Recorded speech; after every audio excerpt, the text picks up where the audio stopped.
हाँ नमस्कार प्रिय विद्यार्थियों, स्वागत है आप सभी का आज की क्लास में। आज की कक्षा में हम पढ़ेंगे कक्षा 10वीं हिंदी पद्यखंड से सूरदास जी द्वारा रचित अंतिम पद।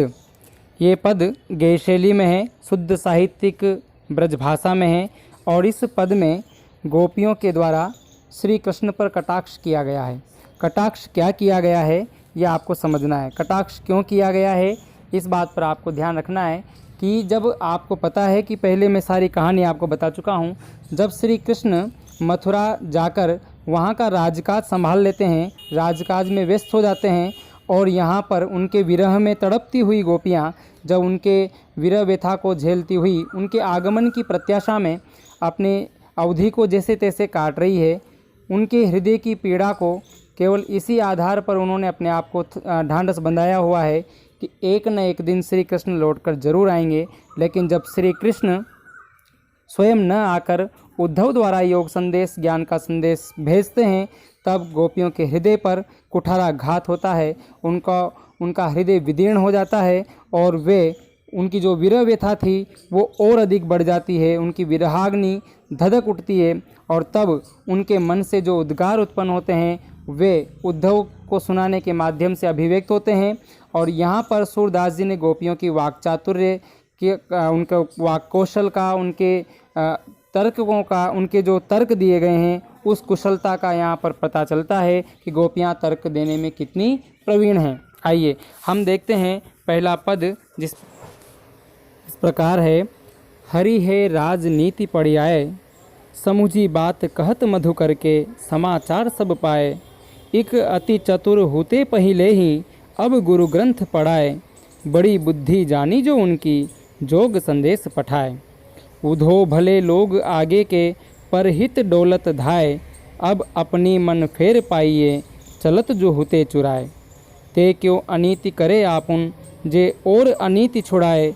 राज धर्म तो यह सोर, जो प्रजा न जाई सताए। बहुत ही अच्छा पद है और क्या तर्क होते हैं। और ध्यान देना, जिसके अंदर भाव प्रबल होते हैं फिर उनके भाव शब्दों के द्वारा किस प्रकार से प्रस्फुटित होते हैं ये बात हमें यहाँ समझने को मिलेगी। सबसे पहले हम जान लेते हैं इसके शब्दार्थ। मूल रूप से एक बात आपको और ध्यान रखनी है, इस पूरे पद्यांश में वक्रोक्ति अलंकार है। वक्रोक्ति अलंकार क्या होता है? व्यंग्य करना, अपनी उक्तियों में कहना क्या और भाव क्या, अर्थ क्या। ये वक्र यानी टेढ़ा, उक्ति यानी कथन यानी टेढ़ा कथन, इस प्रकार की जो टेढ़ी उक्तियाँ होती है उन पंक्तियों में वक्रोक्ति अलंकार होता है। देखिए यहाँ पर पहले जो शब्द है वो है राजनीति पढ़ाए, यानी उन्होंने राजधर्म का अध्ययन कर लिया है। समुझी यानी हम समझ रही हैं, बात कहत मधुकर, मधुकर शब्द है यहाँ भंवरे के लिए और ये भंवरा जो है व्यंग्य रूप में किसके लिए प्रयुक्त हुआ है? उद्धव के लिए। हम आपके द्वारा जो समाचार दिए जा रहे हैं, ये जो आपके द्वारा योग संदेश सुनाया जा रहा है, उसे सुनकर हम सब कुछ समझ गई हैं कि आप क्या कहना चाहते हैं और श्री कृष्ण हमें क्या संदेश भेजना चाहते हैं। क्योंकि वे तो पहले ही बहुत चतुर थे यानी चालाक थे, अब तो उन्होंने गुरु ग्रंथ पढ़ लिए हैं। गुरु यानी बड़े। देखो गुरु शब्द के दो अर्थ होते हैं, एक गुरु यानी होता है शिक्षक और एक गुरु यानी होता है बड़ा, एक होता है भारी। तो यहाँ पर गुरु का अर्थ हो बड़ा या महान। अब तो उन्होंने महान ग्रंथों का अध्ययन कर लिया है और अब वे राजनीति में कुशल हो गए हैं।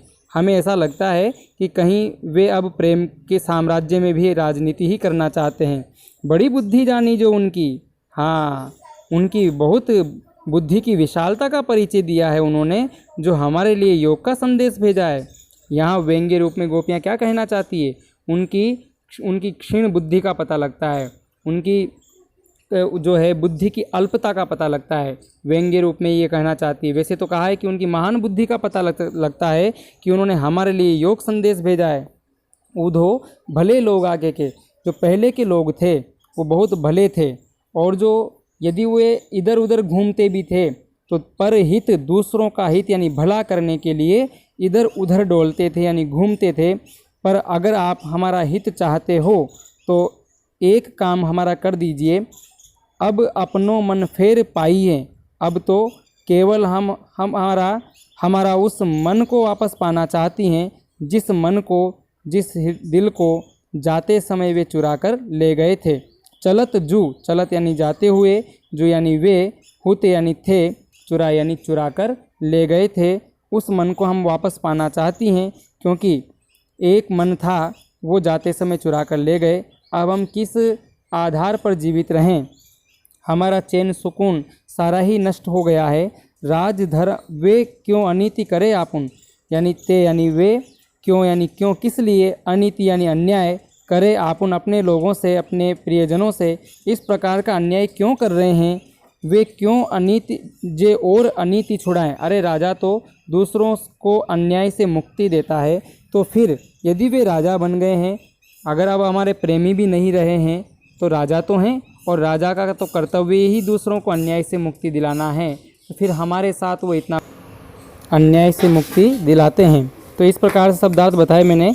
मधुकर शब्द आया भंवरे के लिए, हुत यानी थे, ग्रंथ यानी पुस्तक, पठाए यानी भेजे, आगे के यानी पहले के पुराने, परहित यानी परोपकार के लिए, दौलत धाय मतलब दौड़ते फिरते थे, पे फिर पाई हैं फिर से पाएंगी, चलत यानी जाते समय, जो यानी जो, हुते चुराए चुरा लिया था, अनीति यानी अन्याय, आपुन यानी स्वयं, जे यानी जिन्होंने, और यानी दूसरों को, छुड़ाए यानी बचाए, और जाहि सताए यानी सताया जाना।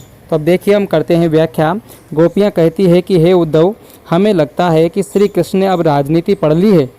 उनके व्यवहार में राजनीतिज्ञों जैसा छल कपट झलक रहा है, और प्रेम के साम्राज्य में राजनीति चलती नहीं है। तो गोपियों ने बड़ा कटाक्ष किया है श्री कृष्ण के इस व्यवहार पर, क्योंकि राजा यदि अपने शासन के कार्य में राजनीति करे तो ठीक है, लेकिन यदि वो प्रेम के साम्राज्य में भी राजनीति करे तो ये अन्याय है, ये गलत है, ये दूसरे की भावनाओं के साथ खिलवाड़ है। तो ये अपनी शिकायत गोपियाँ उद्धव से करती है कि समुझी बात कहत मधुकर के, हे मधुकर तुम्हारी बातों को हम समझ रही हैं, तुम्हारी बातों से हमें श्री कृष्ण के विषय में सारे समाचार मालूम हो गए हैं, क्योंकि वे तो पहले से ही बहुत अधिक चालाक थे।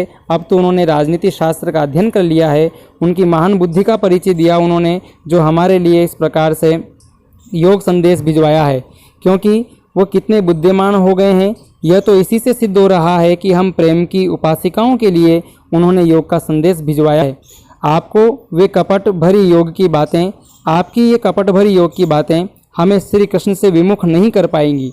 श्री कृष्ण चाहे हमारे साथ कैसा भी व्यवहार करें, लेकिन हम उनके प्रेम से स्वयं को अलग नहीं कर सकती। उद्धव जी, पुराने समय के भले आदमी तो दूसरों की भलाई के लिए भागे फिरा करते थे। उधो भले लोग आगे के पर हित डोलत धाय, दूसरों के परोपकार के लिए जो है डोलते फिरते थे, और आपने तो यहाँ आकर हमें कष्ट ही दिया है। आपने हमारा भला करने जैसा कोई कार्य नहीं किया है। तो पहले के लोग तो दूसरों की भलाई के लिए भागे फिरा करते थे, और आप हमारा अहित करने की से मथुरा से यहाँ दौड़े आए हैं। चलो आप हमारे साथ इतनी ही भलाई कर दो कि श्री कृष्ण जाते समय जो हमारा मन चुरा कर ले गए थे, यह हमें वापस करा दो। राजनीति का अर्थ तो राजा द्वारा यदि वे राजधर्म का निर्वहन भी करना चाहें तो ये राजधर्म भी नहीं है कि अपनी प्रजा को सताया जाए। राजनीति का अर्थ तो राजा द्वारा पालनीय कर्म और कर्तव्य होते हैं। वे श्री कृष्ण कैसे राजा हैं जिन्होंने सदा दूसरों की अनीति और अन्याय से रक्षा की, वही अब हमारे साथ अन्याय करने पर उतारू हैं। ते क्यों अनीति करे आपुन, जे और अनीति छुड़ाए, और यानी दूसरों को अनीति यानी अन्याय से मुक्ति दिलाने वाले वे स्वयं आज हमारे साथ ये अन्याय क्यों कर रहे हैं। राजधर्म तो यही सूर जो प्रजा न जाई सताए, यानी सूरदास जी गोपियों के माध्यम से कहते हैं कि राजधर्म तो यही है जिसमें प्रजा को सताया न जाए। राजा तो प्रजा के हित के लिए सदैव तत्पर रहता है, और उसका शासन करने का मुख्य उद्देश्य भी प्रजा का कल्याण करना ही है।